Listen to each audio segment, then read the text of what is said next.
start now? Yeah, go ahead. Okay, you're live.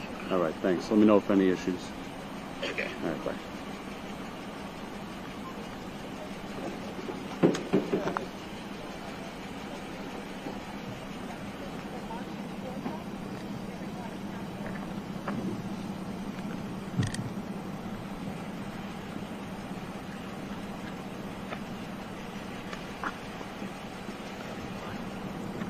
Alright everyone, so we are live outside of Alligator Alcatraz. That is the official sign that you see there.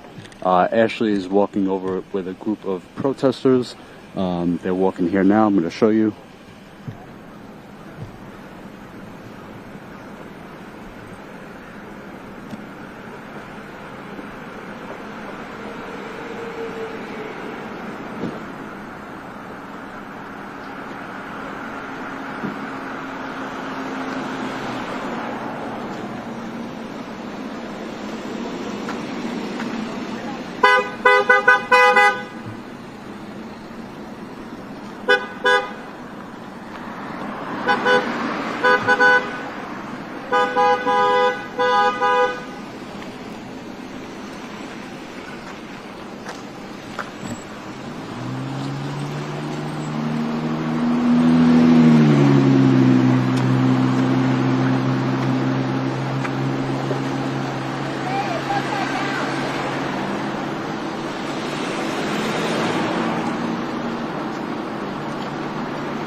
I'm currently being sprayed with bug spray. Yeah, it's been passed around the line.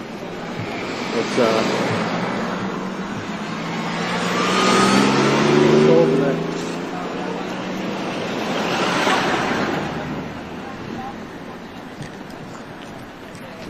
Alright, do an introduction.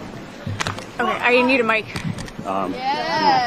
You can talk over here. Talk over here right now. Okay, alright. Hello guys, this is Ashley with Status Coup. I just popped up. We're in front of Alligator Alcatraz right now where there is a protest. I just walked down with the organizers of the protest who are a little ways down the road. We are again now here in front of Alligator Alcatraz where people have gathered to protest the new immigration detention center that has gone into operation over the last few days. We got reports yesterday and the day before that the facility that was thrown up again in a matter of days has already flooded. So the facility has already flooded. Yesterday, the big beautiful bill was passed by the House, giving ICE more money. So ICE is now good. Okay, sorry. Thought we had a technical thing for a second. When I move back. Okay. Yeah, so ICE is now the most highest funded agency in the government. So this is part of that, the rollout of Alligator Alcatraz, which now has signs right in front of it. So there's a sign right in front saying Alligator Alcatraz. On the drive down here, there are several signs pointing in that direction as well. So there is a protest in front of the facility today. Y'all can join us if you want. And no, you're good. And you know, we're going to be talking to protesters, organizers. You can film. Just move off the roadway because you're. Cool. I don't want anybody to get hurt. Okay. Thank you. So we're just moving down a little ways away from the road. Okay, so we're going to be talking to people about why they showed up today to protest on the 4th of July instead of, you know, celebrating with their families, doing that kind of stuff. People showed up here to organize a protest in front of a detention center, an immigration detention center. So again, we will talk to people in just a little bit. I think that there's going to be speakers. I'm not 100% sure, but it sounds like there's going to be speakers at some point soon. So yeah, hang on to the live stream and follow what we're doing right now. If you have not become a subscriber to Status Coup, please do that now. Like, follow, and subscribe so that you don't miss our coverage. There's no other independent media out here. I see local 10 News. That's about it, and then us. And we've been here since Tuesday covering all of this. you can support our efforts to cover all of these things on the ground and talk to people who generally don't, have the opportunity to have their voice platformed. We want to be strong for them. At statuscoup.com/join, and you will hear more from me as the protest goes on. Are just frozen with that anxiety and uncertainty that this continues to go on, even putting a state sign as if there is some legitimacy to this. We resist. We speak currently for those that cannot speak. If someone wants to help with rocks to help keep it up, it's a group effort. Feel free to come up and help stabilize the banner.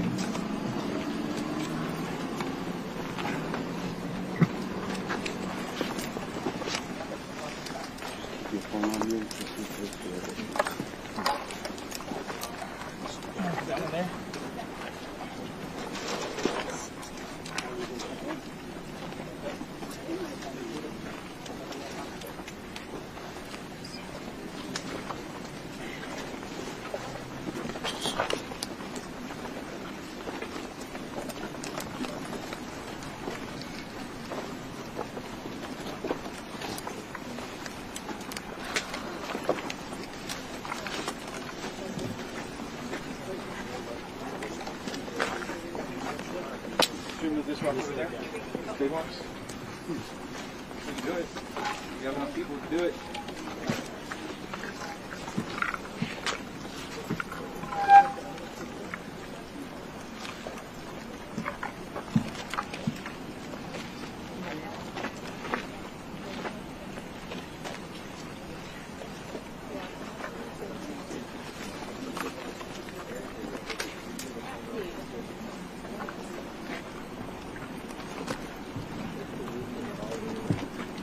Sorry, I was just carrying that.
I'm going to try and stay in one spot. Okay.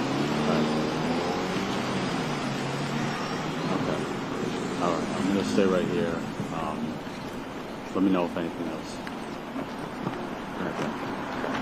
Alright, why don't you put this one over there?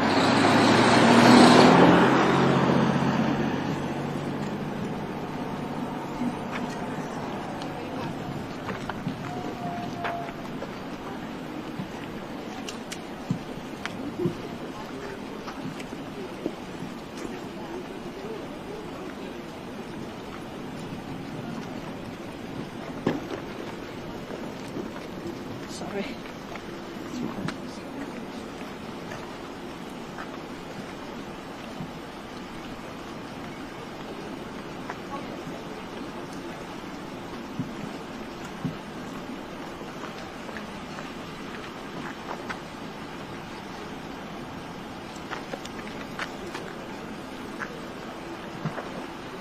So we're going to take about 3 minutes of silence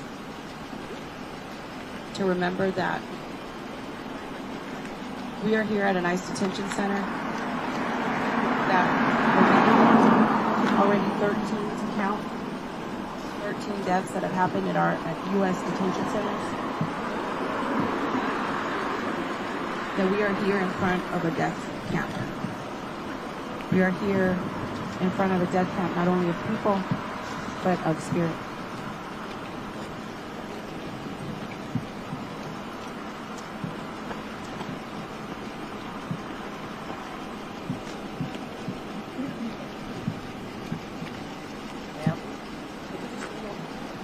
I'm sorry, I'm just keeping an eye on my friend so she doesn't get hit by a car. That's what I'm worried about. You're watching her, I'm watching you to make sure you're safe. Please lower your gaze as we pass these 3 minutes together in solidarity and remembrance. Be careful yourself. I will. Thank you. You're welcome.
Thank you, everyone. For those of us that brought a candle out, if you could take that out, please.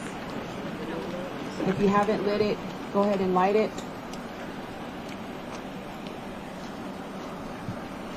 And as you gaze on that light,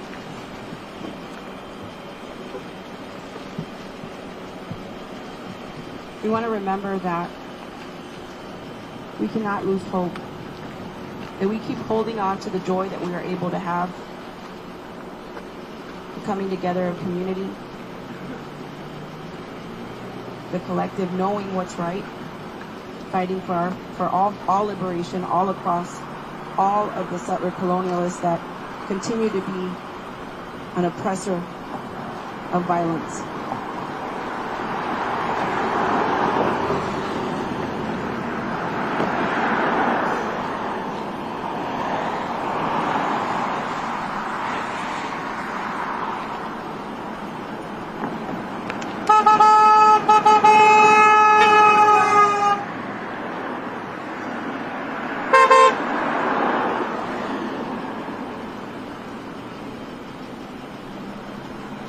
So as we gather, may we always remember that this is an ongoing fight.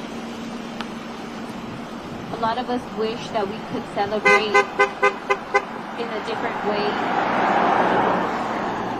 But for us to be here, it obviously shows that a lot of the people that we care for are part of our communities can't be a part of that same celebration, because we know that sadly they're being ripped from their independence, which is the day why many people celebrate this day. So obviously it's something that we have to keep fighting. As much as we wish we didn't have to, we cannot be in that situation. We have to be mentally strong, because we know that this is not an easy fight.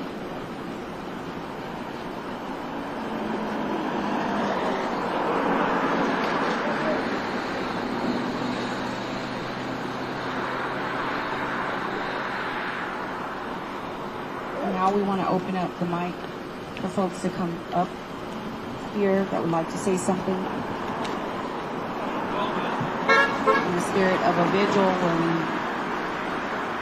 remember, but we also use our voice to share in community. Feel free to come up.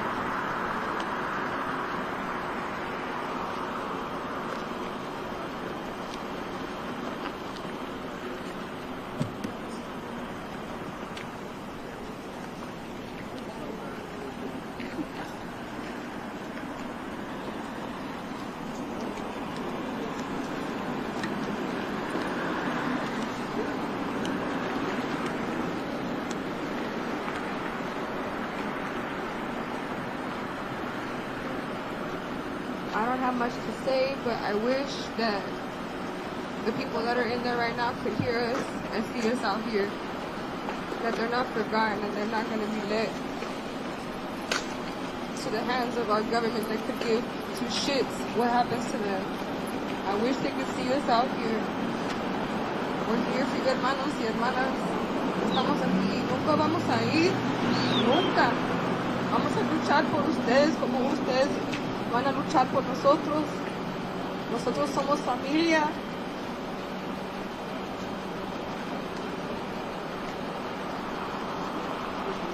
Yeah, to the guards out here, we're never leaving.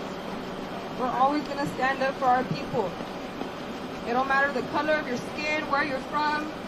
We are all human beings. We're all from the same earth. Take the money away. Take the labels away. What are we? Humans. We're equal.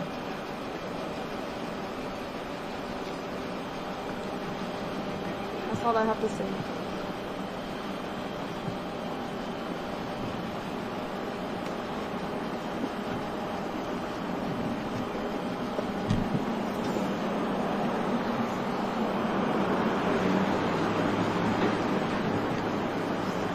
I'd like to ask for a moment of remembrance for our missing and murdered Indigenous women, our true spirit relatives, our people, and our country. May all the sacred beings of this earth, of our Pachamama, those we have lost to colonialism, walk beside us and guide us on this path of collective healing and liberation. We are powerful beings, so much magic and medicine to share. And they remember who we are, the way we come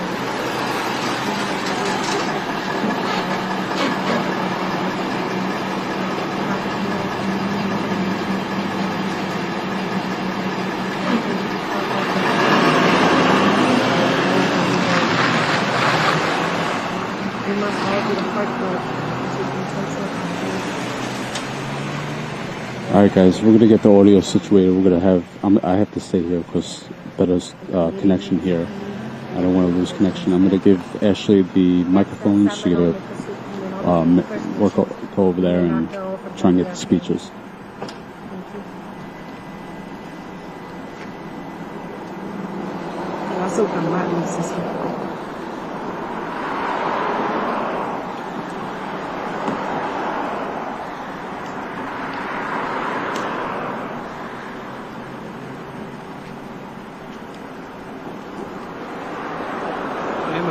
Citizen.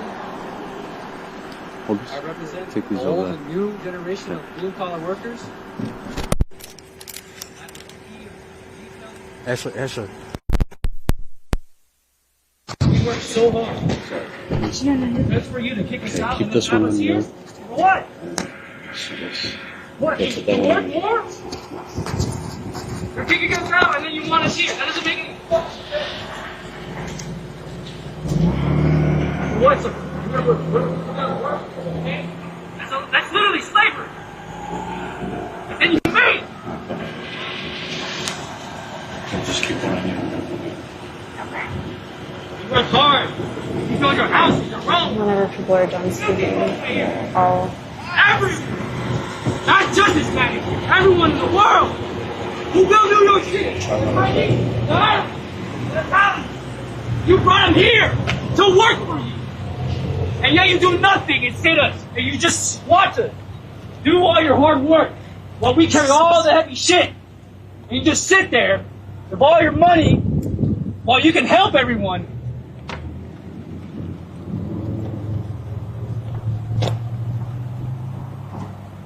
¡Que vive la raza, putos! ¡Vive la raza! ¡Vive la raza!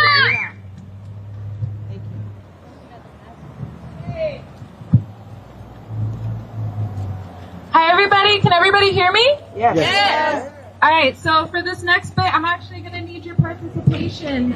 First, I want to introduce myself. My name is Joe. I'm a community organizer based out in Immokalee, and I do a lot of my work within the farm worker population, particularly Haitian folks. As we know, this detention center and centers just like these are going to house people who a lot of times aren't getting their rights explained to them. A lot of times are being made to sign papers without being explained what those papers are for. We know that language access is not respected in this country. You know, making sure that people have what they need in order to survive facilities like these. This is something that we have in this country. So That was before. I just got it right now. Okay. I am so proud to be here with you. To hear that you all are coming up with funds, putting together, funds to help get people support who are detained in facilities like these. So that makes me very proud. The next piece I want to highlight is today somebody said we have more right to be here than they do. And I really want to highlight that because this is our land, just as every single person who's been dispossessed from their land and been told to work here, just as somebody was saying before, told to work here to make somebody else money on their own land, right? We have the right to reclaim that. And so in order to do that, I'm actually going to ask that you all do a chant with me or a light song. I'm going to teach you the lyrics first, and then we're going to do it all together. The lyrics are solid as a rock, rooted as a tree, we are here, in our rightful place. So when you put that in song, I'm going to go first, and then you guys repeat after me, okay? Solid as a rock, rooted as a tree, we are here, we are strong, in our rightful place, One more time, solid as a rock, rooted as a tree, we are here, we are strong. We are strong. In our rightful place. In our rightful place. All right. The reason why I did that is because I want us to leave here with the understanding that this is more our land than it is theirs, and we shall protect it for us and our people. Thank you. So currently, Joe.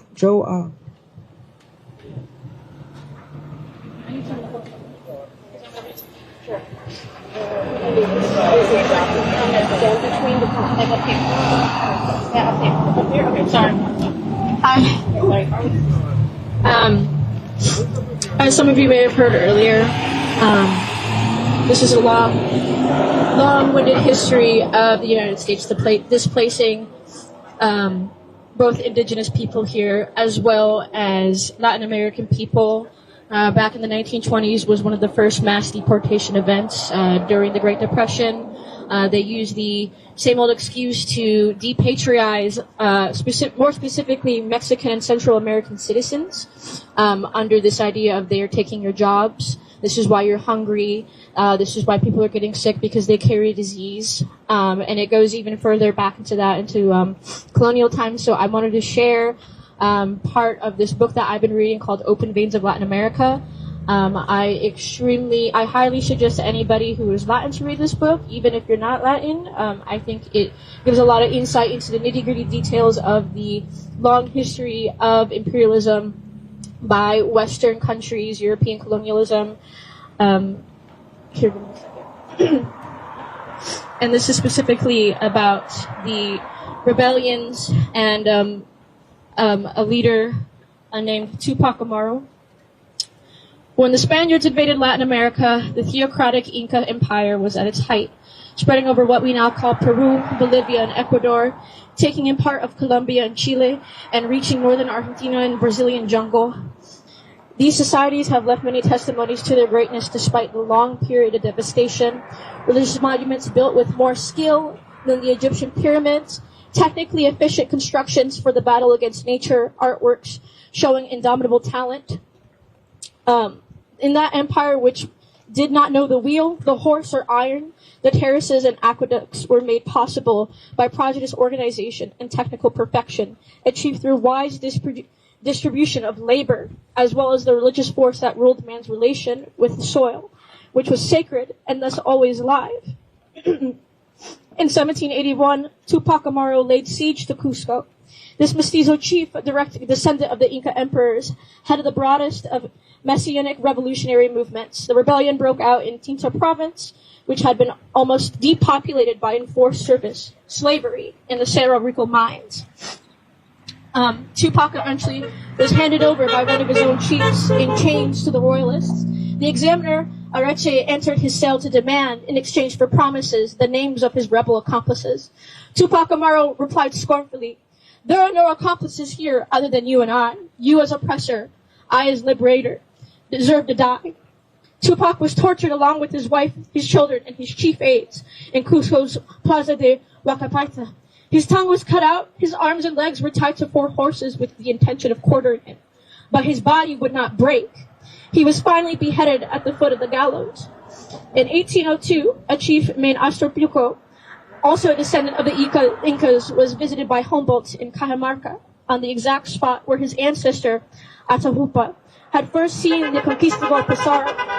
The chief's son took the German scholar on a tour of the ruins of the town and the rubble of the old Inca palace, and spoke as they walked of the fabulous treasures hidden beneath the dust and ashes. The German scholar asked, "Don't you sometimes feel like digging for the treasure to satisfy your needs?" The youth replied, "No, we never feel like doing that. My father says it would be sinful. If we were to find the golden branches and fruits, the white people would hate us and do us harm." The chief himself raised wheat in a small field, but that was not enough to save him from the white covetousness. The usurpers, hungry for gold and silver, and for slaves to work the mines, never hesitated to seize the lands when their crops offered a tempting profit. What I really want to highlight from this is the respect to the land and what it offers us. Because the land offers us life. We cannot disrespect it. We cannot desecrate it with such suffering. They knew this back then, and we know this now. And right now we are carrying a torch that has been lit for generations after generations that have found themselves displaced, forced to migrate, forced to fight against this capitalist machine, which asks for our suffering in turn for their riches and freedom. We say no to that. We've been saying no to that. And for all of those who are here, who are descendants of immigrants, feel pride in that you are carrying this torch. And for anybody out there who is saying that this shouldn't be a political issue, I agree with you. It shouldn't. My existence shouldn't be political. It became political the moment they made laws about it. The moment they made laws about where I can sleep, where I can eat, who I can love, who I can be with, how I can express myself.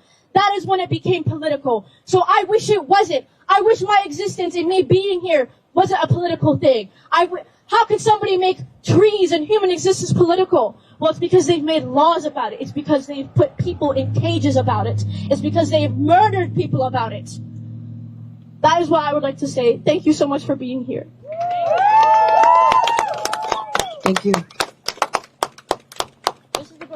So again, open mic right now. We have open mic. Remember that there's no one leader here. Us coming together because we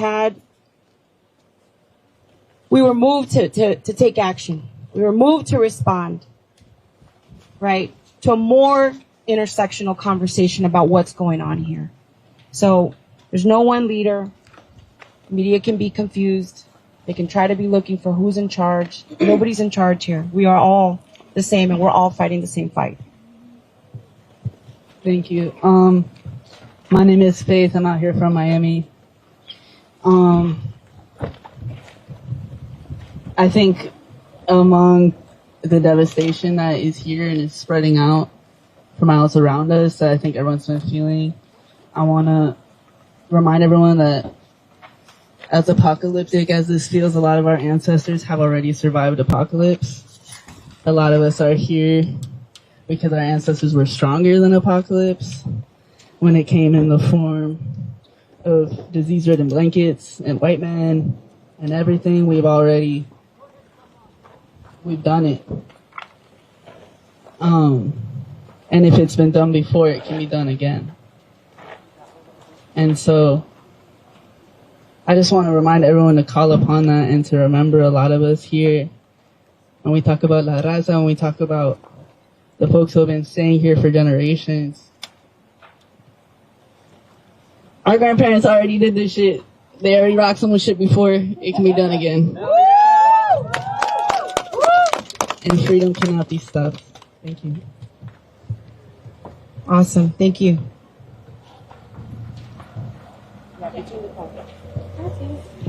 Hi y'all, I'm James. I'm from YDSA in Miami. I'm a child of immigrants. I would not have been granted citizenship under the present laws, but here we are.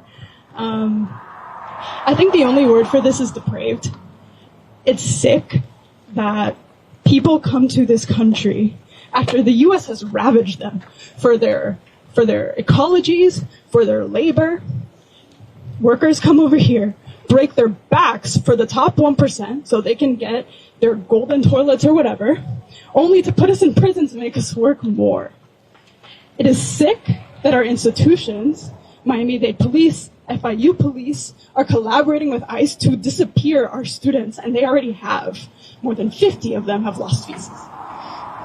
This is a sickness and one of the most beautiful places America has to offer, and I don't know what to make of it. I don't know what to make of this violation of humanity, of the earth. I don't know what to make of this ugliness in such a beautiful place. Alligator Alcatraz does not belong here or anywhere. People belong with their families. People belong with their communities, not in prisons or camps for doing what anyone would do for their children, which is look for a better life. That's all I have to say. And again, open mic right now. Feel free to come up. And we remember and let's keep it, at the forefront of our minds that all of us have been called into space, into the Everglades, into tribal Miccosukee Seminole independent youth, to come into space and to be and stand beside them because this is their home. And so let's remember that, keep that at the forefront of our minds, and just remember we've been called into this space. We need to use our voice. My name's Lisette. I want to go over a resounding sort of theme that everyone's been talking about, that this is not the first or last time something like this is going to happen or will happen in the United States or around the world. Everyone always talks about, oh, in the past, how could they let that happen? I wouldn't do that. Everyone wants to think that they're most empathetic person, that they're going to be different. But it's difficult for a lot of people to come out here the way that we did to actually speak up against this injustice and this unfairness.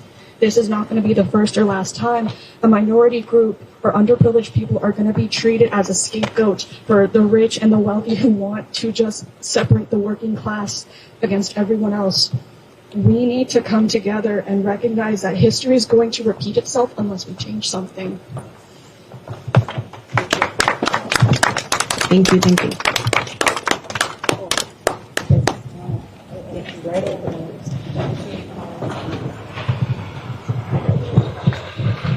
Hello. Hello. The modern nation state, the United States of America, it's a really funny thing. And obviously I don't say that in a positive light, but it's just really interesting how the ruling class, the security state, the corporations that profit off of all of our suffering want us to be cool with dehumanizing someone because they were born on the other side of a completely arbitrary political line that was drawn 100 years ago. You know, the only lines I really respect on a map are my waterways. You know, we're in the Everglades, we're in Big Cypress. The Everglades doesn't know borders. Over the years, it's been, you know, cut off between, you know, from the building of the Tamiami Trail, then Alligator Alley, you know, the big dike around Lake Ochopee. It's been separated into Everglades National Park, Big Cypress National Preserve, water conservation areas, all the different things that are around that, you know, it's called at the end of the day. But at the end of the day, we call it the Everglades because it doesn't know borders. And I wish we could be like that. A lot of problems in this country would be a lot easier to solve were we not so blinded by this grand illusion that is, you know, the United States of America, that is this failed corporate marketing scheme known as the United States of America.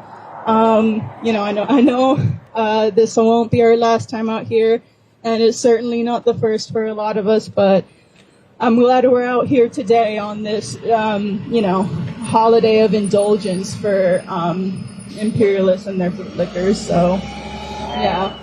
And thank you once again to the Miccosukee and Seminole tribes for opening up your land to us. You know, I can't even imagine the pain that you guys are feeling because, you know, I love the Everglades, but then again, I'm not indigenous. I don't live here. You guys had no obligation to open up your camps to us, yet you did. I thank you so much for that. I express my, you know, undying solidarity with you guys. And of course, with anybody who's imprisoned in that awful concentration camp right now. It shouldn't be difficult to express your solidarity with people that are literally being disappeared off the streets, quite literally. So, yeah, I'll leave it at that.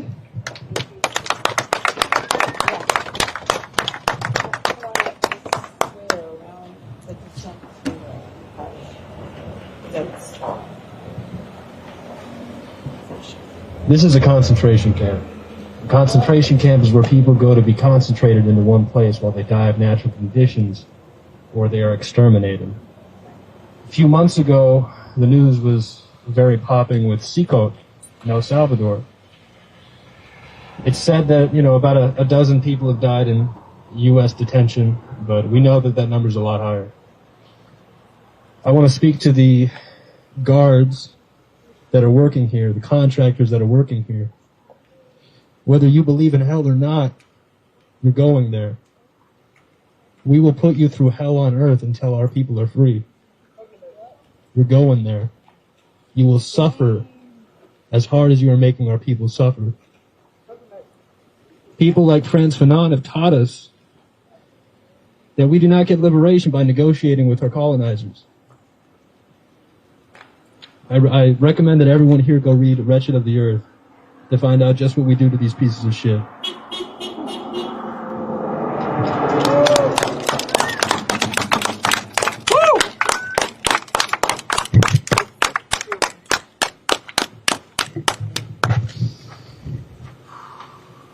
Anybody else?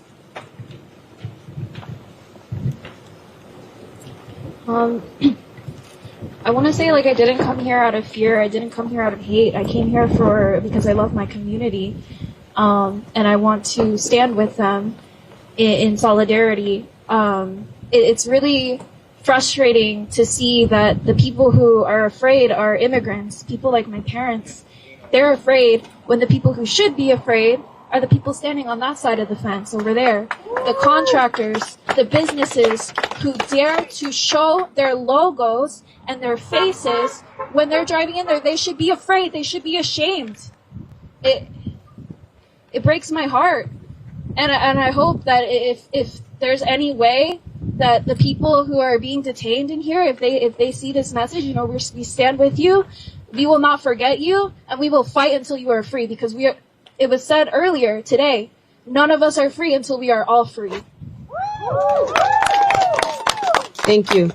Yeah, as we continue to gather in community, you know, we're building our strength. We're building that solidarity that starts breaking and chipping away at that, you know, oh, we have so much to lose. What are we losing? We're already losing by this happening, right?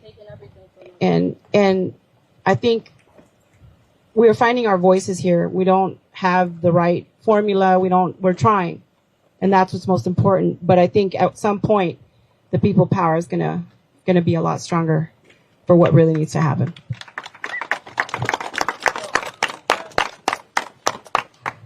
I just want to say first, thank you guys all so much for coming out. This is everybody's problem right now. Everyone has to be together because, as someone said earlier, it's us right now, but it's you tomorrow. It's the next day, somebody else that you love, and it's very important.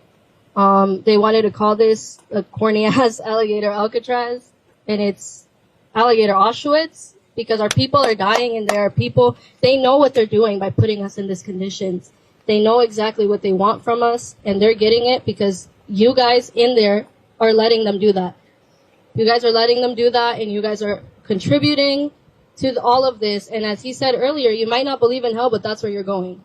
You're going to see the worst places that you will ever experience, and everything happens as you throw out to the universe. So just be ready for that, because it's us right now, but it's going to be you tomorrow.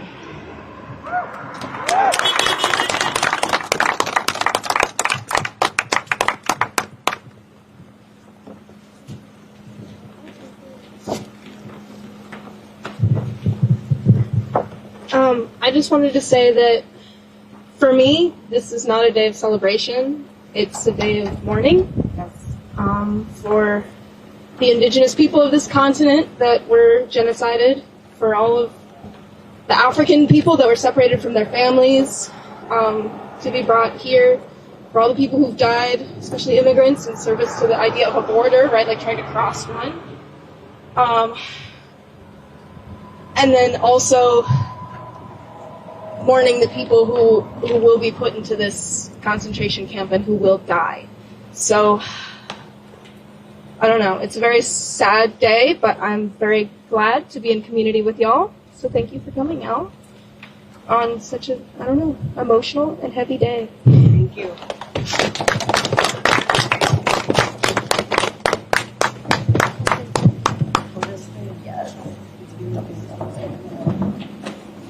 Hi, my name's Aubrey. Just something that I find really kind of like surprising is that a lot of people don't realize that modern day slavery still happens, and it happens in places that you wouldn't even expect it, like fucking Disneyland, Disney World. My family actually personally became close friends with a family from the Uganda who fled to seek refuge in the United States of America. And when they came here, they could only work basically for minuscule pay at Disney, cleaning the rooms in the resorts. Basically getting paid like just pennies a day. And that is literally an example of modern day slavery. And it happens in, like I said, places you don't even expect it to happen. And the fact that Trump is over here on, the news talking about how they're going to have people here working for little to no pay while they're in prison, that is modern day slavery. So don't act surprised if, you hear about this happening and, think like, oh, I thought slavery was abolished 100 years ago. No, it still happens every single fucking day. And more people need to educate themselves on that, because it's not just this new thing that's happening. It's pretty fucking wild that people are still so ignorant and don't know that that's happening. So just wanted to put that out there. And thank you everyone for coming today. It's really amazing to see a community come together like this and to fight for people who don't have a voice right now. So, yeah. Thank you. Natalie? All right, so we're getting to our programming time frame. We're welcome to stay and continue to be here in protest of what is going on here, in opposition and in anger and defiance. But we're going to be closing out our programming and returning back to camp. But you can leave from here as well.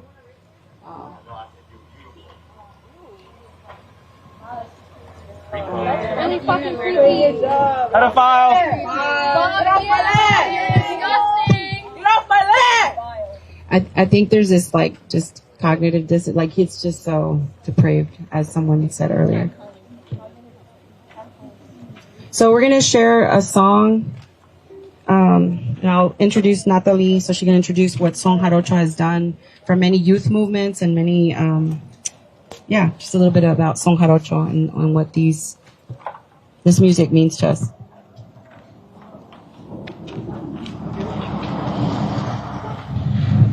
So we're gonna play a music called Son Jarocho, which comes from Veracruz, Mexico, and it's a music that has been around for over 500 years, already being created before colonizers arrived to the land.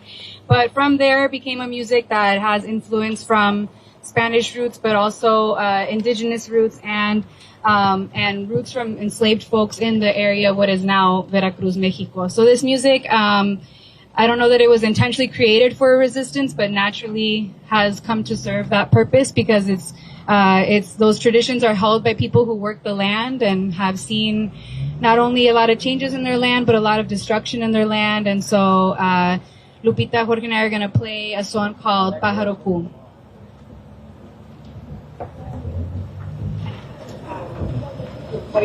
¿Quieres aguantar el mic? Ponte acá.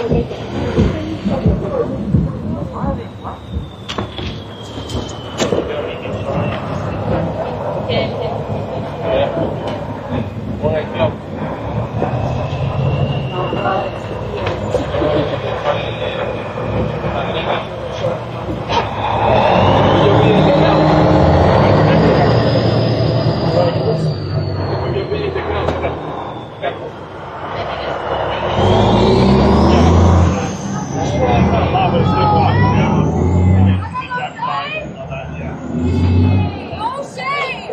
No fucking shame!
la llave de tu dulce corazón.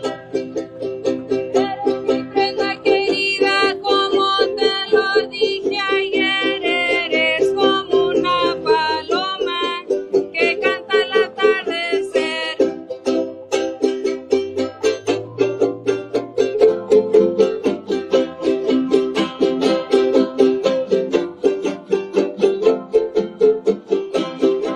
¿Qué pájaro es aquel que canta en aquella lima? Que canta en aquella lima. ¿Qué pájaro es aquel? ¿Qué pájaro es aquel que canta en una lima? Que canta en una lima. ¿Qué pájaro es aquel? Dile que no cante, que mi corazón lastima. ¿Qué pájaro es aquel que canta en aquella lima?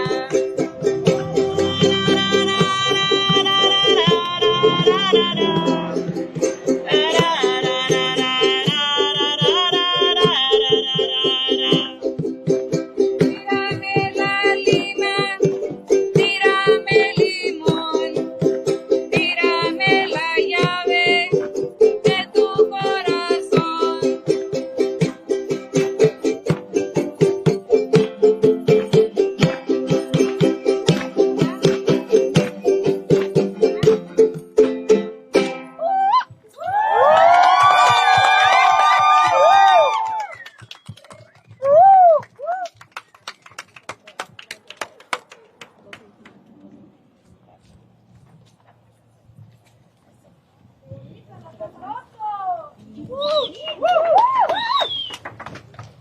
Anyone have another song they'd like to share? I think music in particular does a lot to bring us together in the moment, to present that calm and that, whatever emotion that is that we're feeling. Even though we're all here dealing with all these mosquitoes, imagine the folks inside.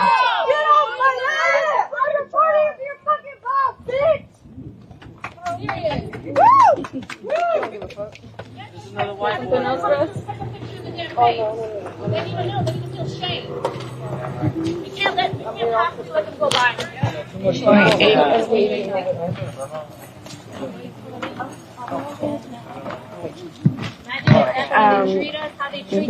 just waiting to see if looks like they're gonna play another song. I'm not totally sure right now. But I think they're gonna play another song, and then whenever this kind of dies down, we'll start doing interviews. All right, everyone. So thank you all for, joining us. This was, as Lupita mentioned, a group effort. We all felt some type of pain today. We felt that it wasn't, there's nothing to celebrate. And I'm honestly at a loss for words because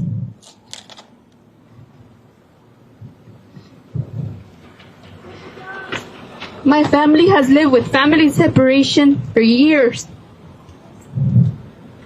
And I know firsthand what that pain feels like. I'm a social worker in my community, an organizer in my community,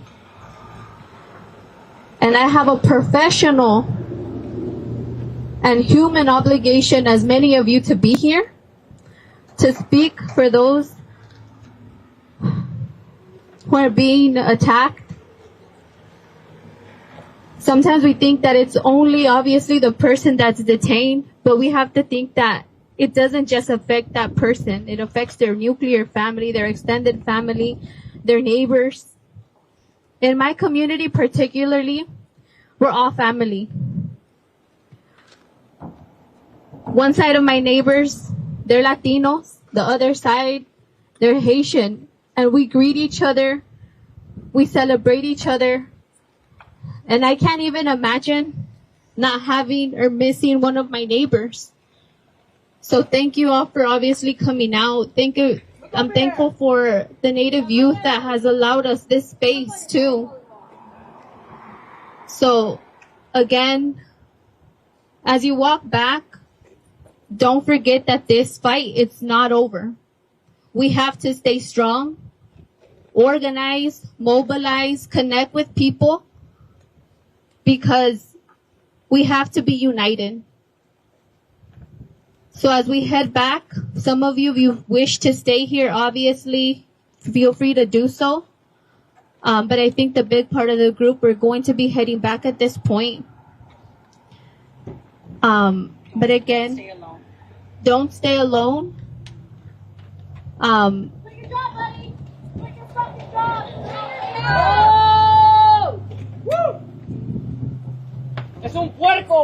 did want to say that so Tuesday we came out, right? We kind of put the call out. We were called into space, like we're saying, we were called into space by tribal youth to talk about this more intersectionally. It's not just an environmental issue. We keep saying that.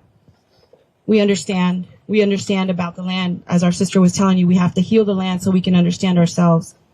But the conversation, the dialogue, the anger is intersectional, right? Like it includes all of these identities that we show up at protests for. And that's important. And I'm going to tell you that it's working. We've already shifted folks that were only seeing it one way. They're shifting because you can't ignore it. And that has been this movement here. Powerfully called in by our tribal youth. Can we give them a big round of applause? Make it loud.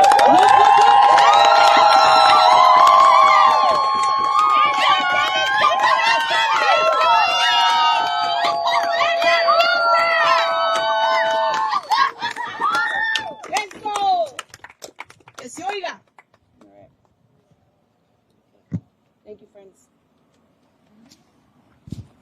Same thing for those of us returning back. Let's meet on the other side of that stop sign, and we're gonna walk back in a single file again. So, if you have anybody here that's also the guy with the flag, upside down flag, he's from Michigan, so he would want. Okay, yeah, definitely. Just give me a minute to like gather. Just remember your mic up. Yes.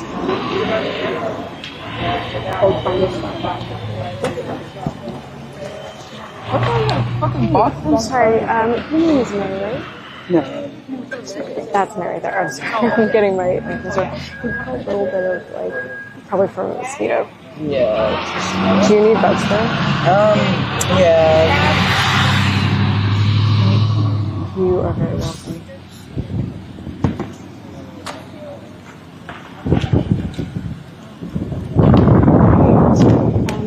Your name is Mary, right? I was told that you might be interested in talking with us for Status Coup about, just why you showed up here today, why people are showing up. I don't think I have the capacity to talk today. You're good. Okay, thank you. Weird ass that. You'd help more and be better people if you killed yourself. Period. Go to hell, fuck. The tight pants and the poop face and the turtleneck. Luna, hey, did you want to do an interview with us? I think May is not interested right now. Yeah, where did she? John's right there. He can come over to us. Or would it be better in front of that sign? What? Stay Here. right there. I'm gonna get the sign. Okay, he'll get the sign in the background this way. Come over here. Like that. Okay. Yeah, no, go for it. It's extremely hot. Okay, so I'll do a little recap while we're standing here. I'm here with Luna. We're going to talk in just a second. You guys just saw there were a lot of speakers. Everyone kind of, shared the very personal, intimate reasons why they're here today, protesting in front of Alligator Alcatraz instead of celebrating with their families on, the 4th of July. So it's very hot. I think everybody's a little tired, a little emotionally drained. The mosquitoes have been crazy. I've been passing around bug spray. I have no idea where the can that John and I had went, but that's what's been going on. So, you feel good? Okay. So, this is Luna. John, do you take this and maybe, flip it into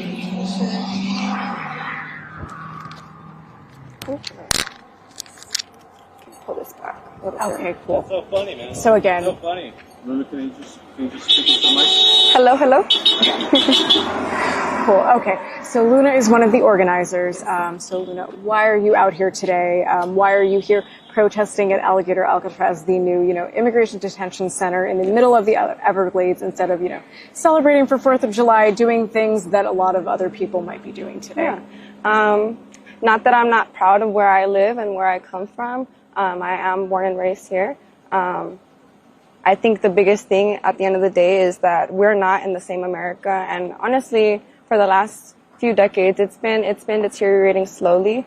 And I think this past year we've started to see the effects not only on the news, but in our own communities. So as we started to notice those changes in our communities, like the ICE raids or just the over-policing, the new surveillance, all of the different factors, and then come to find out Alligator Alcatraz being made in the Everglades. I think that was our tipping point in a sense. And, with 4th of July that was coming up, we just kept looking at that day like, fuck that. We're not going to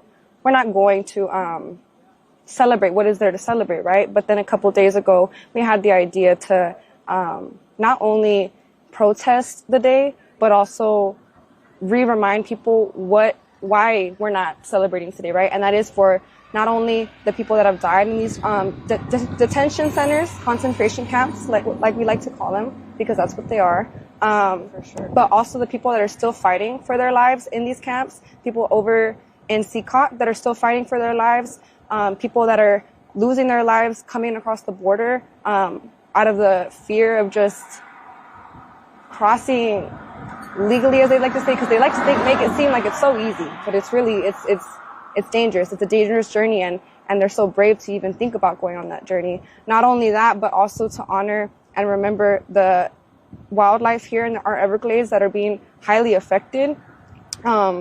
The end of the dark sky, Everglades was one of the last places on the East Coast that had a dark sky designation by the government. That's no longer true, because now we have a big old light bulb in the middle of the Everglades called Alligator Auschwitz. So yeah, there's a lot of different reasons why a lot of us are out here today. But I think the biggest thing is just that this is not our America, and this current administration does not serve us, and there needs to be a real rewrite of what our government looks like. Yeah, and that's what we're fighting for today. You said so much, and I feel like I could follow up on any one of those things. So, no, that's a good thing. That's a good thing. I mean, I think it kind of underscores that this whole fight is so intersectional. Exactly. I mean, there's issues of environmental justice, there's issues of just regular human rights issues, immigration rights, all of that kind of stuff. And I think that there's something particularly menacing, about the fact that, this is in the middle of the Everglades. So again, we all can gather that, as far as the environment goes, that's terrible. Yeah. I mean, that is a terrible thing. But it's also that, there's tribal land. Yes. In these areas. And I think, John and I were talking in the car on the way here. I don't think a lot of people realize that people live in the Everglades. That this is where people, it's not just the environment. It's not just national parks. This is their land. Yeah, exactly. I know that. I won't say the exact number, but there's more than 10, less than 20 villages and areas here just on this little stretch of road. Some closer than maybe 500 feet to this facility. And like you said, these are people's homes. There is nowhere else for them to go. All the ignorance of go back to where you came from. Where? When this is their land. They are the visitors here. I think we forgot about Manifest Destiny. A lot of the things that happened where Europeans came to our country, and the native people here can speak to this too, the genocide that they experienced. I think there's so much that goes unsaid when we have these conversations with either the opposers or just people that may not understand what's really going on here. This is not just, they picked a good spot because it was I forget the word they use, but empty, right? Or it's a savage land. No, this is people's home, and they seized the land because this is federally protected land. This is their land. They have the right to hunt, fish, use medicine, have ceremony. We're not allowed to do that on our land because this is not our land. So I think to emphasize that, like you said, even more, just point blank period, this is not an area, nor, in my opinion, is America an area for any of these kinds of facilities, nor in the world. But that's obviously a broader conversation, and like I said, my opinion. But yeah, also, I think we're seeing some of the similarities of what our Native brothers and sisters experienced decades before and centuries before us with genocide with these particular ICE agents. The way that they're kidnapping, the way that we've seen not only harassment and abuse, but sexual abuse, and just littering of bodies that are uncalled for. We've seen people get their government essentially details stripped so that there's no record of them, so that there's nowhere to go look for them if you're trying to find family members. There's a lot of different things that are happening behind the scenes that luckily our group from Unidos en Immokalee are researching into and fighting back against and making people aware of, because those things cannot go unseen, and history will remember those details. We're not going to let that shit slip under the rug again, like it has so many times before when history repeats and repeats and repeats. I think it's also important to note that, like, we're having this conversation right now just after, the bill, the big beautiful bill was passed yesterday, passed through the House yesterday, and after that, ICE is now the highest funded agency in our government. So, I mean, this is part of that. Yeah. This is part of that. I want to say that this facility itself is going to, this is like a $450 million facility that's right here. And we have already seen it flooded yesterday. Yes. There was a little bit of flooding, I think, the day before. And as somebody else noted, like, I lived in Florida for a few years. I remember what Florida's like. It rains a lot. And when it rains a lot, it really rains. Like, if you are from the Northeast, if you're watching from where John and I live in New York City, I mean, the intensity with which it rains in like 20 minutes and then just kind of stops is not something that you're maybe familiar with. But that happens a lot here. It happens more in the Everglades, in the whole of South Florida.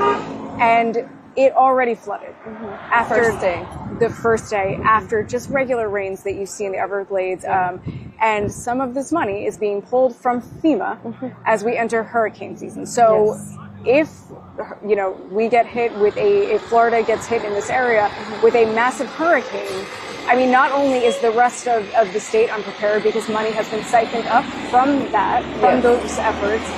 I mean, I don't know what's going to happen in this facility that was shoddily put up in a matter of days that they were, bragging about, like, oh, this is what we did in a few days, which is, I mean, as we've seen, again, it's already flooding, and it's just a bunch of bunk beds in cages, which should not be something that anyone is proud of having thrown up. So, again. And they put it under the umbrella and the facade of this is a safety issue, that this is a public safety issue, that immigrants in this country need to be sent to places like this for the greater good. And that's just the biggest damn lie I've ever heard in my life. And that's their validation for making everything that they're doing. I think that's very important to say that too, that, they hide it under this facade, and people fall for it, but we're not falling for that. And we're not,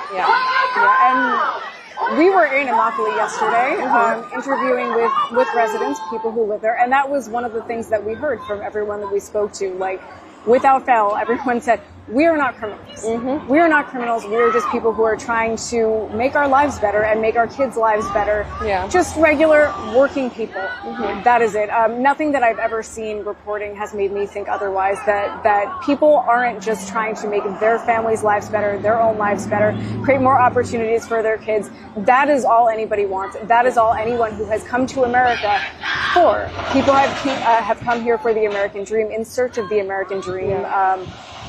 Even regular, working people in America are still looking for the American dream that seems elusive and, kind of a mirage at this point. And I think that even circles back to like the beginning of like, why are we out here? Because this American dream that we're being told is what we're still trying to work hard for and pay taxes for. And this whole system of the American dream, like you said, it's a mirage, and we see right through it, and we're no longer going to sit here and play the game. We're done playing the game. We're rewriting the game.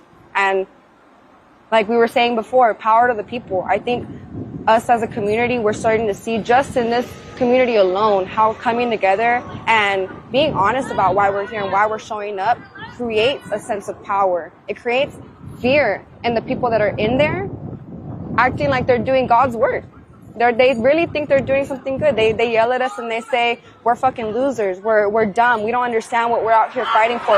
We're fuck Trump. Oh. We're paid to be here. We're sent to be here. We're all these crazy things. And it's like, you just can't handle the fact that you voted for someone that's turning our country backwards. And like I said, at this point, it's not up to us to count on the government. We're counting on ourselves. We save us. We protect us. And I think that's something that we've said a lot in not only our volunteer group, but being out here too. When the cops, when the Trumpers, when the Proud Boys come out and attack us, we start yelling back. We protect us. We're not going to look for the cops. We make sure we're good. And if you want to be part of that community, it just takes transparency and honesty. That's it. Just being a good neighbor, a good human being, an honest human being, being accountable. You know, these people in there, I don't know if it's for the check. I don't know what their reason to be working in these facilities are. And maybe they don't want to be. But let this be a message to you that you can change your mind. You're not owned by anybody. You have free will. And I think we live in this idea of, no, the government, like everything controls me. No, step up and get the hell out of there because you're on the wrong side of history. And I mean, as you can see, we're not going anywhere. And we will continue to sit here and remind you out of a place of love, and out of a place of love of our people. This is for our people. This is for our human beings as a whole. You serve the Orange King. You serve Trump. We don't work for him. We're done. We're completely done. And I think that was what I was saying before. The tipping point that we've hit is just, there's no more faith in these systems. We're I'm like, the bee was trying. Yeah, there's, again, lots of bugs out here. I mean, before we got interrupted, I would just say that was all really well said, and I'm sure most people watching this would agree that, with the majority of that. I mean, is there anything else that you would want to add as a final thought for viewers of Status Coup about, why you're out here today and how this has been affecting you personally? I mean, again, not to continually keep bringing up the bill, but I do think it's important that we are talking while people are about to lose their health care.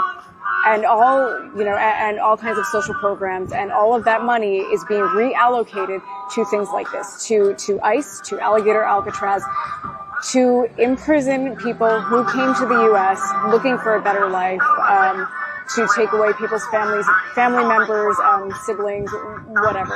Yeah. So again, it's kind of like we talk about all of this stuff with the specter of that because it's all the same thing. Yeah. Definitely when it comes to the bill, like you said, not only have we seen the money being pulled for these kinds of programs, but at the end of the day, it doesn't take $450 million to run a facility that is a bunch of tents and pieces of plastic. Like, it's not that expensive. So it only begs the question, whose pockets is that money flowing into? And I think that's where I'm going to leave that. Yeah, because you can do the research yourself. Yeah, but again, I'm out here for my people, for my brothers and sisters. No matter the race, no matter the color of our skin, we're all siblings in this world, and we all have a duty to look out for each other. And I will continue to do that with my community and continue to meet more people that are like-minded and are fighting the same fight and, uplift each other. And we're never letting these people be forgotten. We're never going to let things like this be forgotten. Like I said, this will be written in the history books, and it will be correct this time. We will not let any detail go missing. Thank you so much. I'm going to add one thing to what you said. We know that, up by where John and I are from, so we have, New Jersey has there's going to be a third detention center. There's one owned by Core Civic. Delaney Hall is owned by Geo Group. Wow. Geo Group makes a ton of money. So operating Delaney Hall, they expect to bring in $60 million per year in revenue. So as you said, there's a lot of money to be made on people suffering and detaining people in this facility in the middle of the Everglades. Yeah. So just adding that one final piece of information to everything that you said, which was great. Thank you again. Yeah. Absolutely. And I feel like this speaks for itself. Like, this is not rage out of anger. This is rage out of civic duty. We are here for our people, and our rage comes from a place of love and empathy.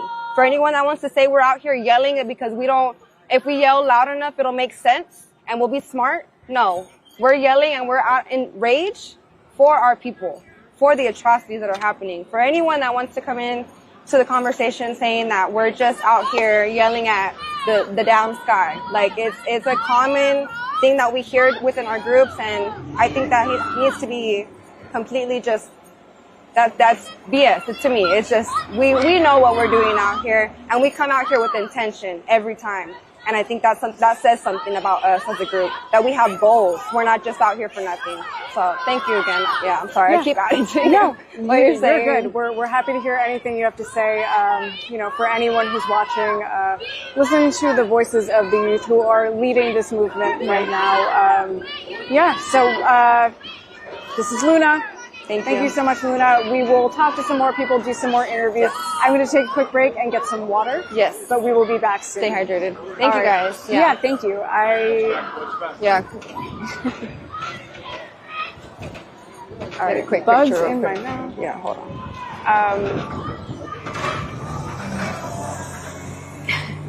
Okay, I'm just going to grab the mic. Oh, I'm sorry. No, I'm like about to run away. You are good. You are good. Thank you so much. Thank you, guys. That I'll was get some great. more Yeah. at base camp wherever you guys have it. Okay. Yeah, I think I have a little bit left. Thank you. Yeah, we're gonna hang for a bit. I'm gonna see if anybody else wants to talk, and we'll be around. Okay. Thank you again.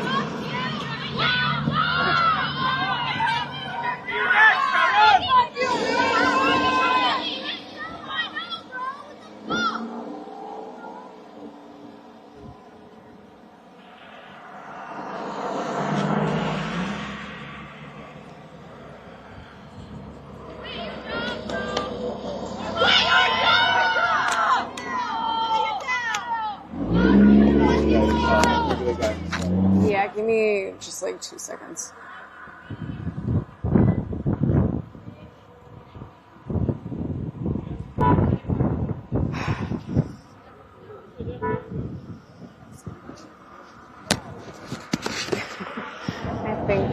I think we lost our bug spray. All right. The mosquitoes are so bad, he sprayed his car.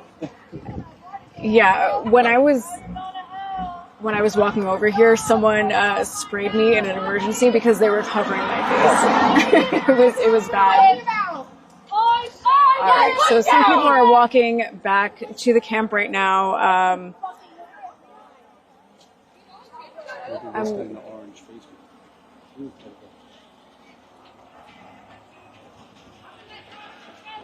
I feel like people Hey, should- we're at Status Coup. Do you guys want to talk to Status Coup Yeah, on camera sure. about why you're here? Yeah, 100%. Awesome. I'm Ashley, by the way. Nice to meet you. Nice This is to my meet you. girlfriend, Aubrey. Hi, I'm Hi, Aubrey. nice to meet you. I'm Ashley. Cool. Hi. Protesters at night or no? You guys done for the day? We have no idea. We haven't had any word or. All right, so I'm talking into all the mics at once because I don't know what I'm doing anymore. It's very hot. As you can see, there's been bugs on my face. Who knows? Yeah, so we're going to talk to these two protesters in just a moment. Me too. Hey. You should be worried All about right. protecting the people in there instead of us, bro. Can I clip this Yes, into go your ahead. pocket? Go ahead. Your job. Okay. You're getting paid by us. Let me actually. I'm going to do it this way. Fuck So it you. doesn't- okay. Cool. Babe, you want to come in? Sure. Jesus. Awesome. Since we have. Yes. Yeah. Don't want anyone to get hurt. Yes. Actually, I will take this off and then I will pass it over to you when we're ready. Okay. So I am here with Chico and Aubrey, who came out to protest in front of Alligator Alcatraz today on the 4th of July. So Chico, why are you here today? Instead of, having a barbecue, doing any of those other kinds of things that people could be doing today, why did you decide to show up to this protest instead? Well, as you know, I could be staying home and having barbecues and, being with my family. But, I'm a blue-collar worker. I'm a landscaper. I go manage in Punta Gorda. That's where I work at. And I see all of my workers out there. I see everyone on the roofs. This is what we built. You see this road here? Who builds this? Like, seriously. Immigrants, Hispanics, black, even white people too. Everyone, not just one race, but everyone, and together we build all this stuff. We make, plants look good. We plant stuff for the rich. That's why I'm here, to stand up against all this, because it doesn't make any sense. They want to kick us out so bad. They send us to out of the country, but then keep us here. That doesn't make any sense. What's the point of working so hard to kick us out and then bring us here? To work for you guys for little pay? That's inhumane. That's inhumane. That's slavery at that point. Literally a slavery at that fucking point. And there shouldn't be any camp of any sorts. Doesn't matter what it is, labor or not, it doesn't matter. No man camp should be existing here in 2025, anywhere in the world. Anywhere. Doesn't matter what it is. These are hardworking people that come here to have this. They've been promised this American dream that has always been told, has been passed around in South America and all these different countries around the world. The American dream that it's going to be a good place for all these people, and they're going to have a house and property. As soon as they come here, they're going to work until their knees drop. And while the rich are still rich, and they just laugh at us, while we're carrying the heavy, big load. And that's what I don't understand, is Trump, like, you put all these people to hunt us down, to get rid of us, and then you lock us here. For what? It's just like, dude, at that point, just kick us all out. If you're just going to keep us here, don't keep us here, just kick us all out. And people who got their green cards, and people who are waiting to get in here. It's hard, it's difficult. I have a friend who's still waiting to get it in, to have process to be a citizen and a resident here. It takes a long process. And whoever to be like, oh, do it the legal way. I don't blame anybody who's jumping over that border. I don't blame anybody. You got kids, literal kids, who are coming and crossing these borders. It doesn't make any sense to me at all. And they want to have these people in the swamps. Like we didn't just walk the jungle of South America. Like, do they not know where we live? We live in the jungles. The Everglades is just another jungle for us to explore. We know how to hunt alligators. We know how to hunt for food. We've lived in the jungle. My family is from Nicaragua and Ecuador. I represent those countries. We have so many indigenous cultures there. So many. We live within the Mother Earth. And we're not going to go anywhere. Because the border didn't cross. We didn't cross the border. The border crossed us. That's all I got to say. Thank you. No, that was all great. I mean, there are so many things to follow up with, every interview that we've been doing, and it's hard to kind of like collapse upon one 100%. Thing to follow, one thread to follow. But I think, one thing that I've heard consistently from everybody is just the fact that anyone who is coming here to have a better life. And not just like have a better life for themselves, but to create a better life for their family, for their kids. Yes. And that's it. And I think nothing can make me feel like that is not what everybody wants. Everybody just wants to have a decent life for themselves and to 100%. Create a better one for their 100%. Kids, to create opportunities for their children that they don't have. That is why people come here. 100%. And at this point, I mean, we were just talking with Luna, and the idea of anyone achieving the American dream, whether you were born here or were not born here, it is a quickly moving mirage.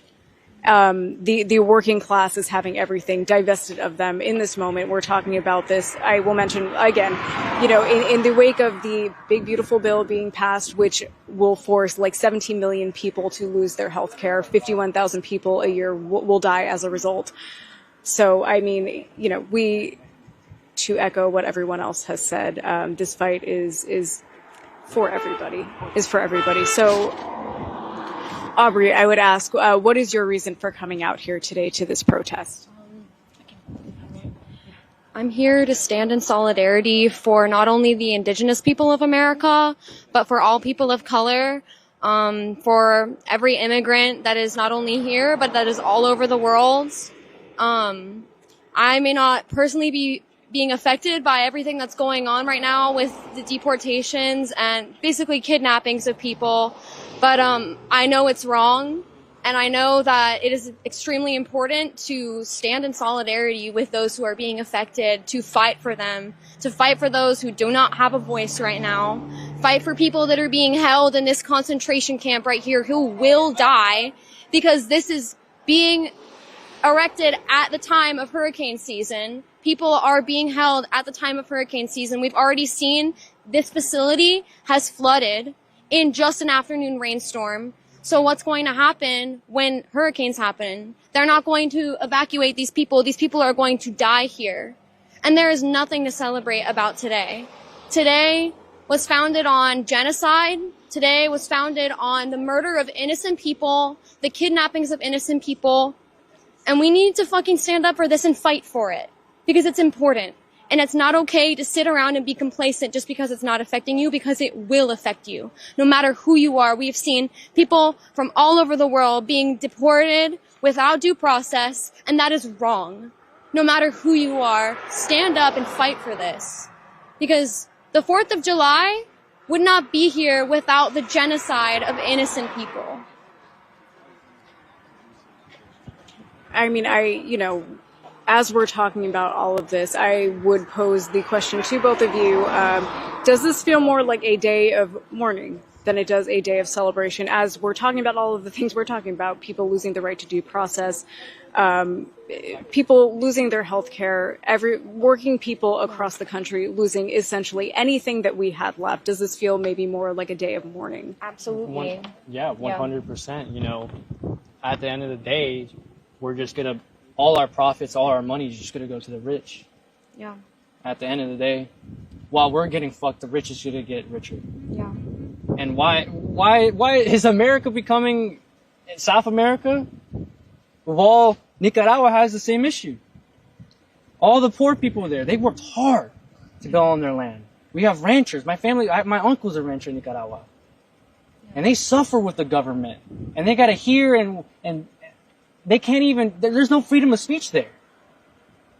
At this point, it seems like our freedom of speech and our rights are getting stripped down by the second. That's what it seems like to me. You got representatives and senators who are getting arrested trying to actually stand up for what's wrong. At that point, is our freedom getting stripped down?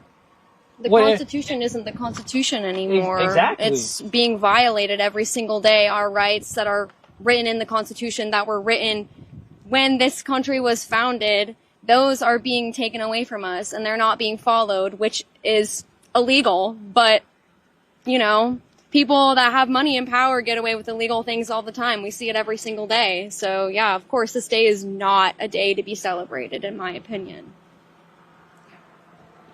Do you guys have any other final thoughts that you would want to add? I want to give out a big shout out to the Seminole Miccosukee people throughout the history of all of this. They have taken in black slaves. They also have worked with Hispanic people, Cubans and Puerto Ricans from all over, Mexican people, all over all over South America. They have brought them in. They have worked together throughout history. They have shared cultures. They have shared hunting gathering tools and all sorts of things.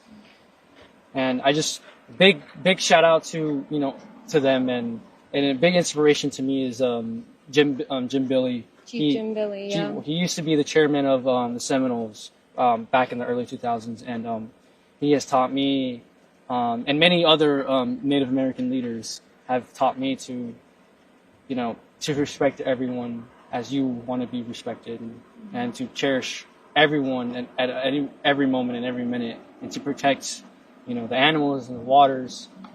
Also to protect people and protect the ones you love. Yes, no one's different. Yeah. No one is different, no matter how big you are, no matter how small you are, no matter what color you are. You can be pink, green, I don't care. Like, respect everyone. Just have human empathy, have human dignity. Like, this should not be happening anywhere in the United States, anywhere in the world. Yeah. That's all I have to say. Yeah. Thank you so much. Yes, and I just wanted to say thank you to the Seminole and Miccosukee people for opening their land up to us so that we can fight for them. We can speak out against what's happening.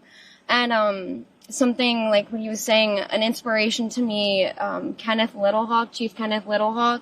He has a story about a yellow bird and a red bird, how even though they are different sizes and different colors, how they can live happily together. No matter whether or not, they're from completely opposite sides of the world, we should all be able to live together in harmony and have empathy and love for each other. Thank you guys so much. Yeah, thank you for being 100%. here and thank you for talking with us. Thank you. Thank you for being here. Go ahead. That for me. All right.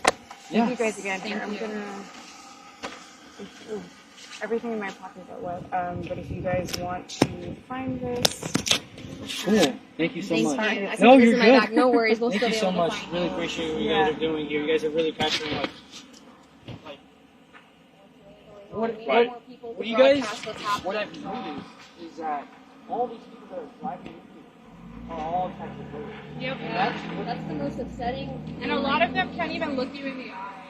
Or they laugh like it's like a funny game. I'm like, you're I've seen some black literally like the most hypocritical person I've ever Why they're doing seen. it for the money? They don't really care. It's like, the hell, because they don't think it's affecting them until it actually I'm does affect them. glad that there is a person At the end of out the day, there that, they just And there will continue to be. There's going to be more I mean, people you know every that. time because we're not going to stop talking about this. Exactly.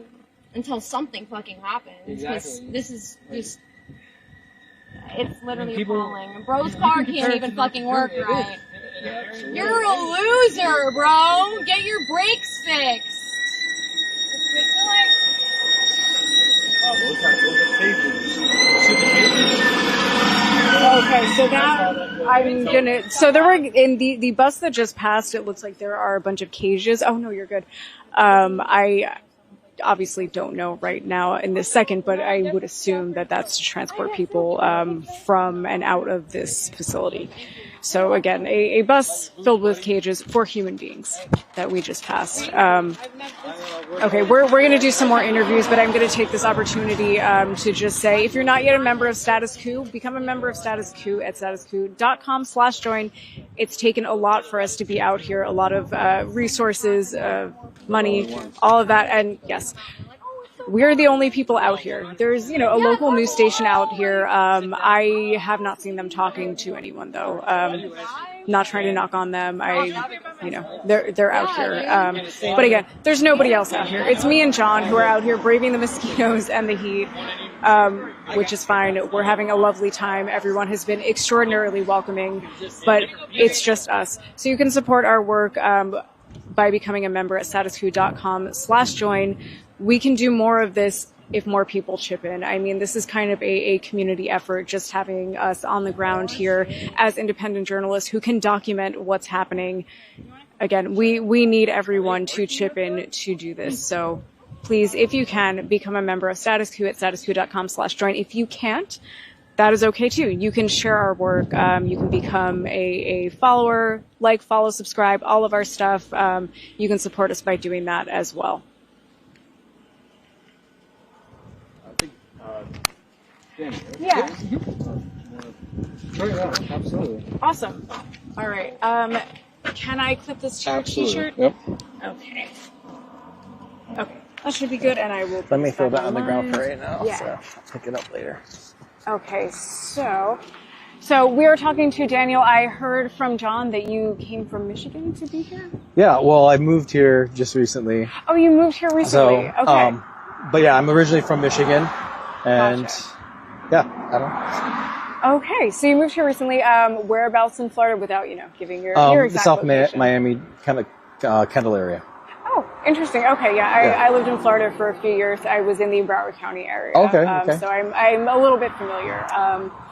That is very cool. Yeah. So why are you out here today in the middle of the Everglades in front of Alligator Alcatraz instead of having a barbecue, watching Independence Day, doing any of those other kind of things that most people are doing today? Ooh, that's a big question. Why am I It here specifically on this day on 4th of July? I don't think I could, for me personally, I don't think I could celebrate when I know concentration camps are going up. And I told myself, I'm like, the most patriotic thing I can do if I really believe in this American experiment and believe in America and where we can potentially go, it's to come here, and this is the most patriotic thing I can do, to stand up for everyone. You asked why I came here today. Sorry, I'm getting all flustered.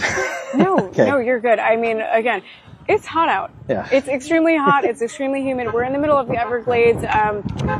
We are all being, hungrily eaten at by mosquitoes this whole time. And we've all been out here for hours now, so I don't blame you. You should see some of our interviews and live streams. I get flustered plenty of times, so you're good. Another reason too is like I got my bachelor's degree in German linguistics and history. So I spent a lot of my 20s reading extensively about the Nazi regime and its coming to power and what that looked like, and reading personal stories. And I've lived in Germany for a year and a half. I've been to Dachau. I've been to Sachsenhausen. I've seen those places, and I know what's happening. I'm not afraid to call it what it is. This is a concentration camp. The German people, or the German Nazi Party, did not start by telling people, hey, we're going to take people to these death camps and we're going to put them in gas chambers, and that's going to be our final solution to this. They're doing exactly what they are saying now, which is these are just detention centers. We're just going to hold them until we can deport them. Come on. Pay attention. Yeah. Yeah, I mean, I think that's a very interesting perspective in that, you're not just saying words. You did research into all of this stuff. So, Yeah. I mean, history doesn't repeat itself, but it rhymes. Yeah, exactly. So, If you're waiting for something to look just like Auschwitz, you're going to be waiting forever, because it's nothing like that is going to happen exactly like that again. You have to pay attention, you have to see the similarities, and you have to draw those parallels, and you have to stand up when it's time to stand up. And I think for me, after October 7th, that prompted me to look into things a lot more deeply, and that put me down a rabbit hole. And I feel like the reason why I came out today too is that, like, I'm a white man, I am gay, but I'm a white male in America. I have immense privilege, and if people like me and good people don't come out and say something and stay up now, it's gonna be too late. So I feel like for me, I've been looking at things happening all around the country, being like, I wish I could be there to be in solidarity with people. I wish I could be in DC. I wish I could be in New York. I wish I could be in LA. But I can't be. And so I told myself, if anything happened near me, that I would be there, because those people showed up for me and I'm going to show up for them. And so I'm here not only for myself, because I told myself, reading all those stories and reading about history, I told myself, what would I have done? And I'm not only doing what I told myself that I would do for myself, but I'm doing it for the people who can't be here and the people who aren't privileged enough to be here. Because my name is Daniel Schaefer, and I'm white, and I'm a man, and there are people here that don't have the privilege that I have, and it would be much more dangerous for them to be here. So I'm going to come out here, use my privilege, and I'm going to do what I can to try to stop this. I can't stop it on my own, but I will not do nothing. So I'm here. That is all wonderful. I'm glad that you're out here. I guess I would just say it's become kind of a cliche to call people Nazis, to call Trump Hitler. And I think that there's been a backing away of that kind of thing, because people are worried about, saying something like that and coming across like, as a caricature. Right. I guess I would say, but from your perspective, it's like you do also need to pay attention to how these things happened, and I think a lot of people feel like, oh, I would be on the right side of history. Right. You want to think that you would, but we're in that moment right now. What are you going to do? We've waited long enough. We've got a concentration camp. Let's call it what it is. What's your red line? When are you going to finally say something? It doesn't have to be big. Just start doing some sort of resistance, whether that be like you're not buying something at the store as much, or you're going to start making stuff at home. You're not going to order out, or maybe it's like putting signs up. It's something. Do something to start putting dirt and grit into the machine so it doesn't run smoothly.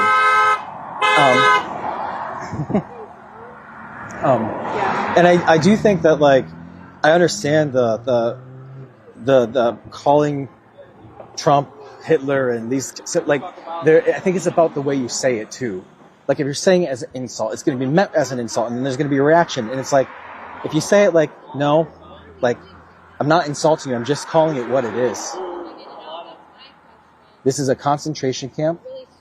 This is a similar playbook to the Nazi Party.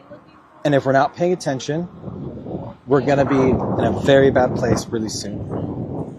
It's on our doorstep, and it's scary. It makes me sad. It makes me emotional. And on that note, I mean, you know, the rise of Hitler, that started because of economic issues. Right. And I mean, we are there right now. Right. There right now. Exactly. It started from economic issues. It came from the shame that they had after World War I, and then wanting to have some sort of retribution for that and to feel better and to feel like that's why we have this whole Make America Great Again. That's why like Germany was like, let's make Germany great again. It's like the same thing. It's like we're demonizing a set of people that actually are the backbone of this country. Why we like are so great, you know? And somehow they've been able to demonize this other group of people so much that people don't see them as people anymore. It's like I don't even know what to say. I don't know how to get people to understand that like other people are not the problem.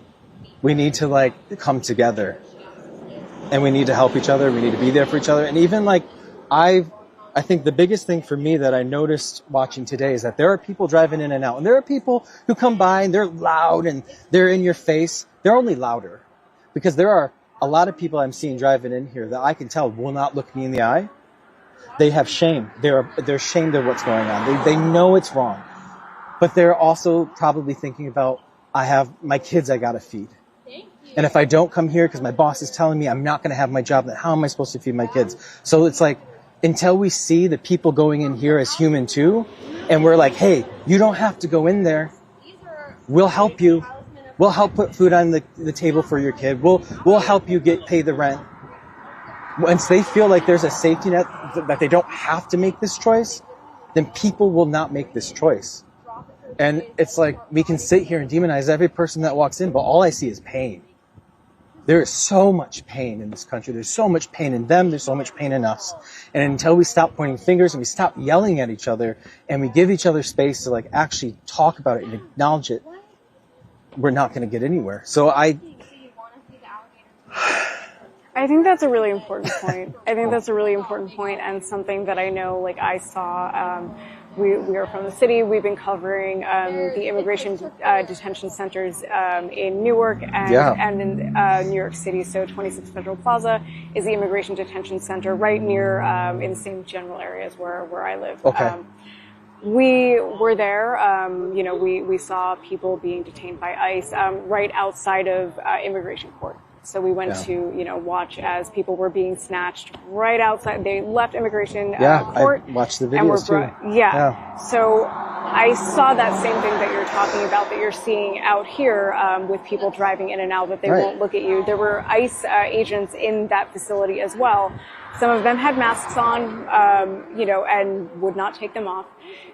And you could tell that there was some humanity left in them. Some of the morality, the humanity in them was being broken. You can see it. And I feel like it's just so easy. It's so overly simplified to be like, people are black and white. You're good, you're bad. And people are not all good and they're not all bad. I'm not a good person all of the time.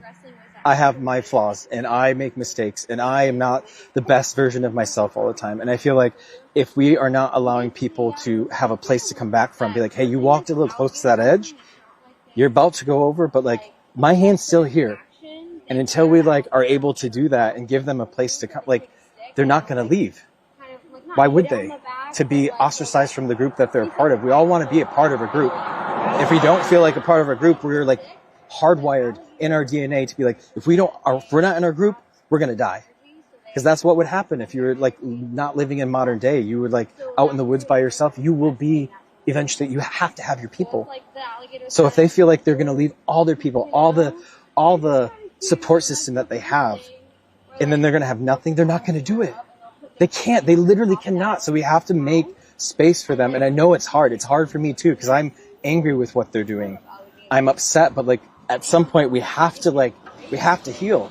We can heal the world by healing ourselves, and when we heal ourselves, we can heal other people, and then we can heal the country, then we can heal the ecosystem. Like, that's where it's got to start. I have a lot of anger, and I want to yell at these people, but like, what's that going to do? It's going to make them pull back, and it's going to make them laugh. It's going to make them do that. Yeah, I think that these are all really important points to be making right here and now.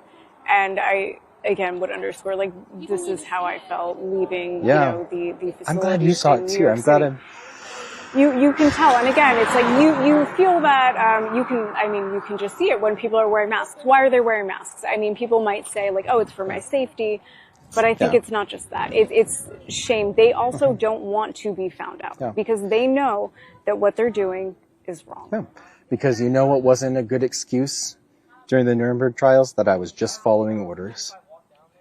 It's not good enough. That's not a good enough excuse. It's just not. No. You're following orders. You're doing what the boss said. You need a paycheck. It's just, at what point is it not? That's not enough. To like, there's got to be a point where like you just say like, I can't do this anymore. And I want to be a part of, like, I want to stand out here and be here and voice my dissatisfaction of what's going on. But I also want to in some way be a part of the, like, you don't have to go in there. Come with us. Come here. And I don't know how I can make that happen. How I can be a part of a movement or a part of a group that like helps make that happen. I don't know.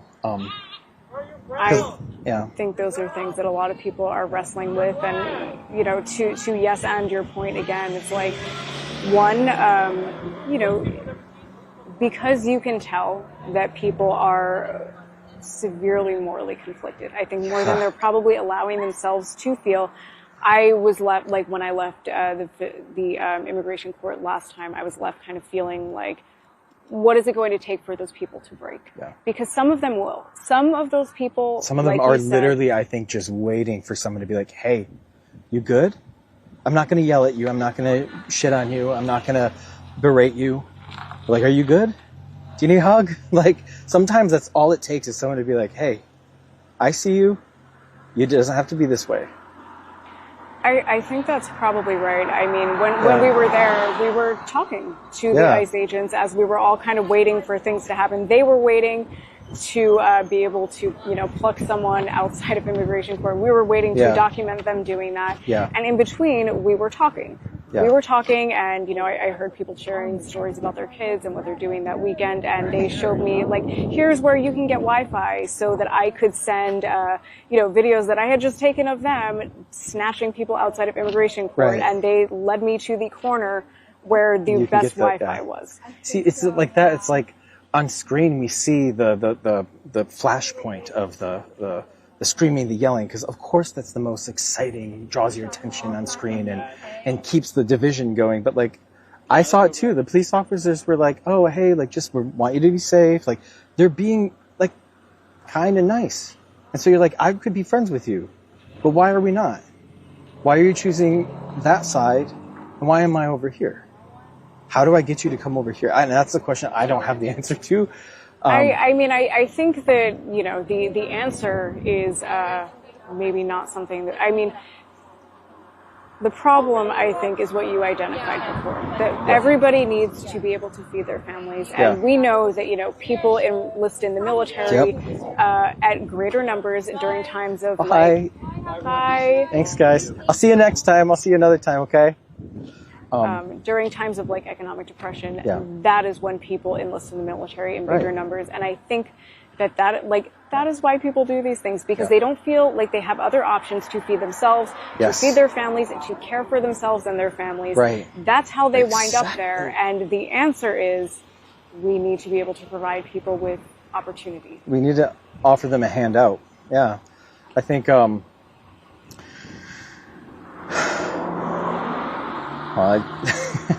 let's see.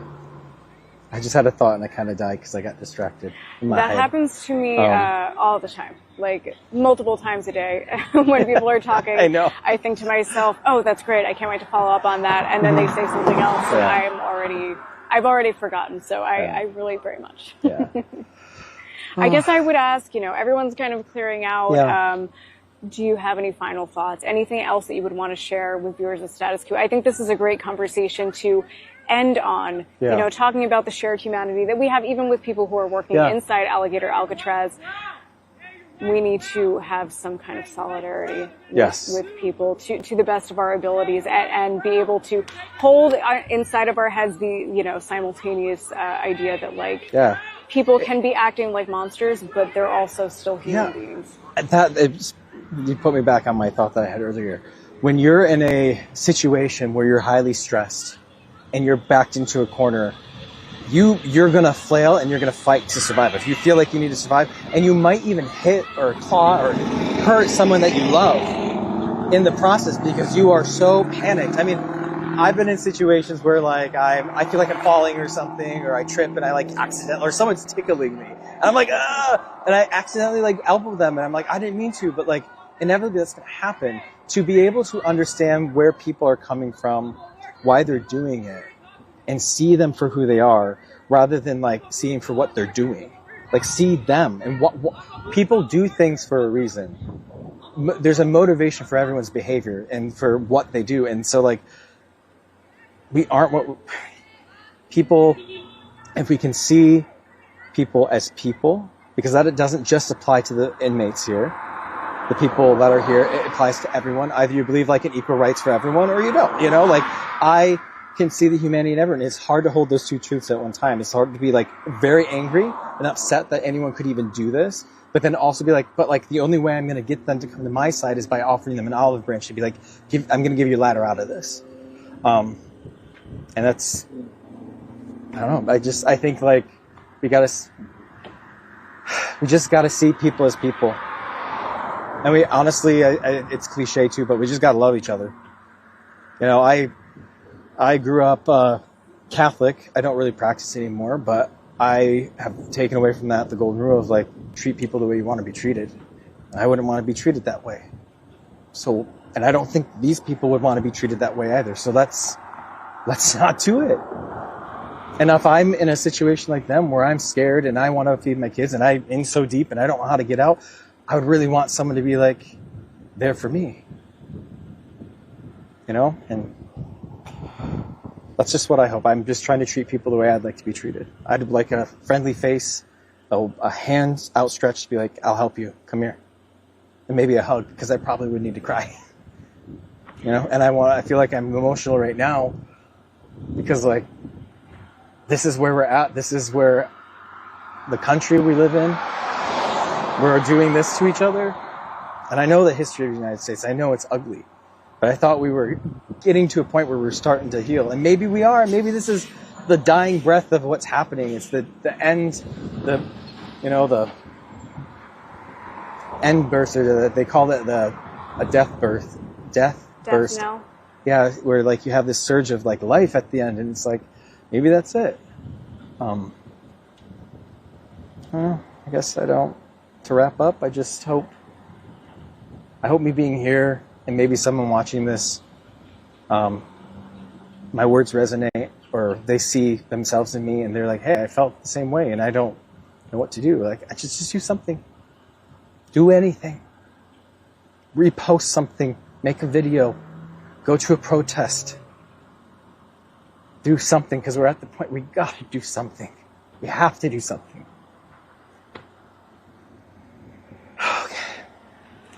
Thank you so much, Daniel. Welcome. That was great. You are holding your flag. Yeah. Thank you. You so much. That Thank was you, a guys. pleasure. I think that this is a wonderful note to end on. Everything that you just said was wonderful. I want to give you a hug. Again. Can I give you a hug? Yes, of course. It was Thank you. really a pleasure meeting you. Same. And Likewise. I hope we see more videos coming out of Alligator Alcatraz where we see you front and center. Yeah, this is the first time I've been here, but this will not be the last. As I long don't as this doubt is that. here, and as long as I'm here, I will be showing up whenever I can. I So- don't doubt that at all. Thank All right, you thank again, you. Daniel. Yep. Would you want to close out with us? Sure, I don't know. I'm going to give the final closing out of this live stream with Daniel, with his flag. Again, lovely words from him. I think everyone should really listen to and ponder what he just said, because I think it's appropriate. So, okay. If you have not done this yet, please like, follow, and subscribe to Status Coup. And if you are not yet a member, I did this before we spoke to Daniel, but also please become a member. There's nobody else out here. We are standing on the side of the road in the Everglades in front of Alligator Alcatraz, talking to the people. Nobody else is here. It's just us. There's no other independent, journalists out here today. It is just John and I. Yeah. John and I and protesters and people who are out here because they care on the 4th of July instead of spending time with their families. They're out here trying to protect whatever we have left of our rights. So if you're not yet a member, please do that at statuscoup.com/join. It doesn't take much. $5 a day would be fine. And it helps us to come to places like Alligator Alcatraz on a moment's notice. This trip was planned. You guys have no idea how quickly. I think Monday afternoon we said we should go. And then Tuesday morning we left. So yeah, it was fast. There was no preparation. We just came out here and did it, and we've just been on the ground trying to do what we can to show you guys what is going on in Florida right now. So yeah, please support us. If you can't become a member or make a one-time donation, which you can also do, you can make a one-time donation as well. Just share our stuff. Share our stuff so that other people know what's going on, because that is the point of this, to show people what's happening on the ground. So that is going to be it from myself, John, and Daniel on the ground in front of Alligator Alcatraz. Thank you guys for watching, and we will see you in the next video and live stream. Bye. Bye.